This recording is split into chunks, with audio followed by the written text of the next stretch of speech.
Labarin Alaramma dai wani attajirin malami ne. Attajirin malami ne ya auro yarinya 'yar shekara 17. 'Yar shekara 17 ɗan ya sharafu wacce ta tanada wa kanta domin mijin da za ta aura za ta zubar masa da galan na soyayya. Galan na soyayya za ta dinga bashi komai girman shi, kuma ta dau alwashin cewa za ta nuna mishi soyayya, tsagwaron soyayya za ta nuna mishi, ba wai za ta dinke kanta bane a komai girmansa. Ita fa dama a nata tsarin tana so ta auri babban mutum, wato wanda ake kira da sugar daddy. To sai kuma gashi Allah maji roƙan bayansa ya amsa addu'anta, ya bata abokin mahaifinta.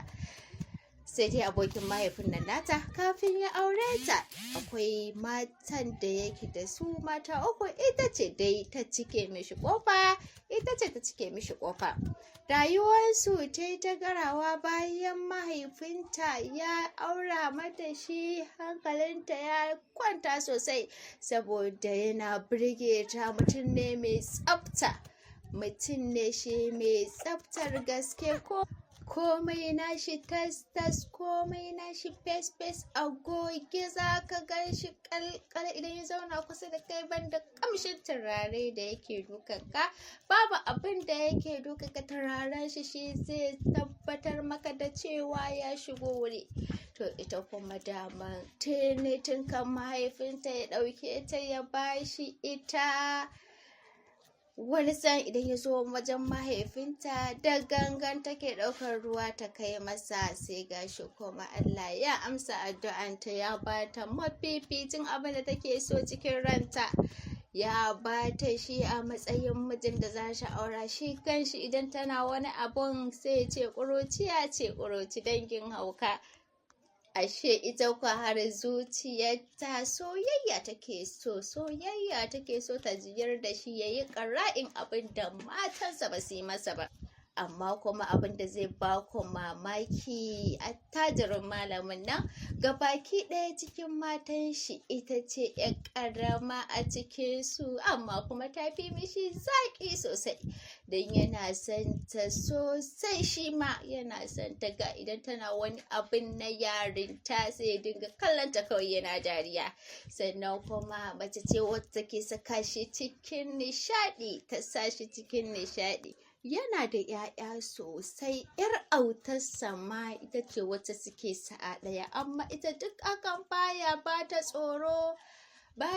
tsoro akan ta shigo cikin manyan mata. Ita dai kawai a ranta tunda Allah ya bata abin da take so, dole ta nuna mishi soyayya. Shi kan shi yanda take yi mishi barkwanci da kuma yanda take nuna mishi yarinta, yasa ya ware mata gidanta ita kaɗai domin su zubar da soyayya.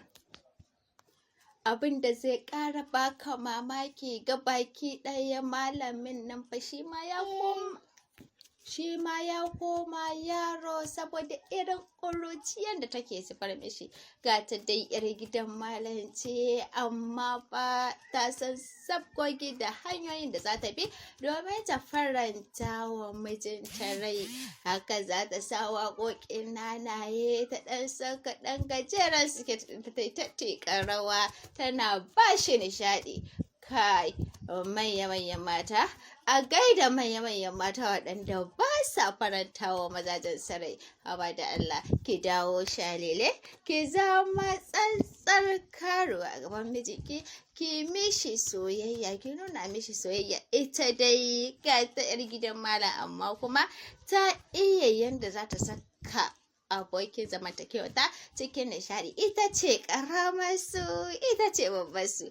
Duk ranar da bai kwana a gidanta ba, gabaki ɗayan shi sai ya ji ya shiga wani yanayi kamar a kurkuku yake. Me ya janyo wannan? Saboda yadda yarinyar take burge shi, take saka shi cikin nishaɗi, wannan abu yana burge shi sosai, yana jin daɗin wannan abu. Sannan kuma ita ma irin san shi da take yi baya hana ta kula da mijin nata, ta nuna mishi soyayya. Ita fa gani take tamkar da ƙaramin yaro take, saurayi matashi mai jini a jika, shi yasa shi ma yake ji da ita, yana zaune baya so ya ji bata jikinsa. Saɓanin zamantakewansu da sauran manya-manyan matansa waɗanda suka tara iyalai. Idan ya tafi gidanta har sai an dinga cewa wai malam har yanzu shiru ne, malam har yanzu to malam bai kare kwanakin shi ba a gidan amarya saboda roman demokradiyya da yake kwasa.